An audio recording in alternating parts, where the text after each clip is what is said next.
Hello and welcome into WGR550.com. Matthew Coller here, along with our UB Bulls beat reporter Sloane Martin. The Bulls going up against the Bowling Green Falcons this weekend as MAC play opens for UB. But first, we'll talk about the game against Nevada last weekend. The Bulls coming up short, but Sloane, they put on a really strong performance against a good Nevada team. I think the biggest positives we saw came from the defense. I think looking at the kind of meager expectations coming into this season for a really young and inexperienced group, they're proved themselves as being really sound, dependable, and a solid defensive unit. They had a great game except for a couple of big run breakdowns that allowed them to score pretty big touchdowns. There was one 90-yard run in that game, but other than those two spots there that ended up being costly, it was really a solid game for them. It really just kind of came down to turnovers. The Bulls had two interceptions in really critical situations, one time in the end zone and another time to end a potentially game-winning drive, so that kind of hurt them. Well, like you said, the Bulls defense going into the season was a big storyline about whether they could improve from their struggles last season, and against a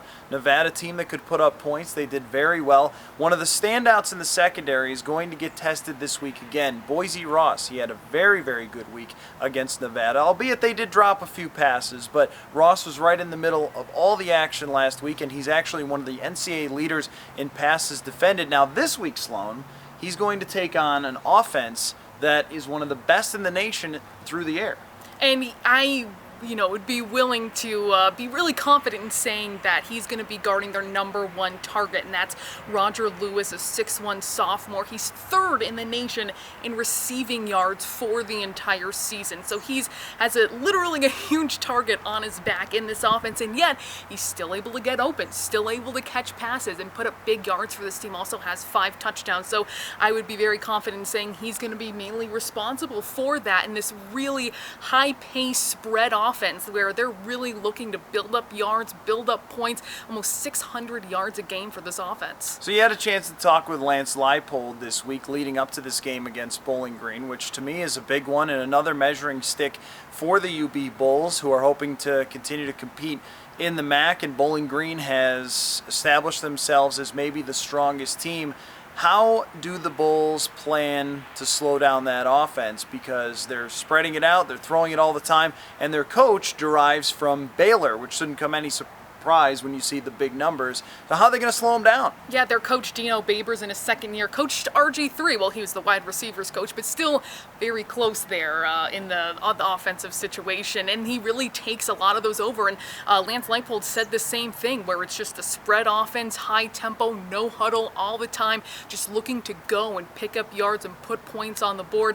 That's their MO, and they do it very well. Now, Leipold has said that he sees this, and the coaching staff sees this as the start of a new season. They're basically 0-0 over again. The non-conference portion is supposed to prepare them entirely for this part. And this is the road to Detroit. This is the MAC part of the season, which is extremely important. They just happen to be starting against the probably the best team in the MAC, and they are in that East Division. They have 2 wins against Big Ten teams. That's Maryland and Purdue.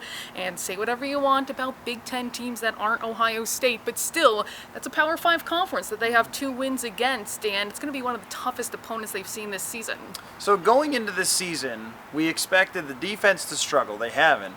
But we also expected the offense to put up a lot of points, and they haven't. Last week, Joe Licata had a couple of key interceptions, and even going back to the week before against Florida Atlantic, they struggled at times to move the ball. But it seems to me, Sloane, that they've found a new weapon in their tight end for their offense. Yeah, that's Matt Weiser, and he's a big guy, and that's what you expect from tight ends, guys who have that athletic ability, that can run well, but also have the size in order to make catches, especially in the end zone. He has done very well, had 10 catches last week against Nevada, I believe 131 yards, and along with him and Ron Willoughby, who has a lot of the same kind of height and length to him too, he had 121 yards and 10 catches. Those have been really two important parts of this offense that still has kind of yet to completely get off the ground, and I hate to sound like your old football coach, but really is part of the run game. It's never been entirely established in each and every one of these games. They've been really hard-fought yards. Anthony Taylor, Jordan Johnson doing as much as they can, but still hasn't really figured very big into their offense just yet. 3:30 on Saturday, the UB Bulls will take on the Bowling Green Falcons. Sloane will be there. She'll be covering it right here at WGR550.com. We'll catch you next time.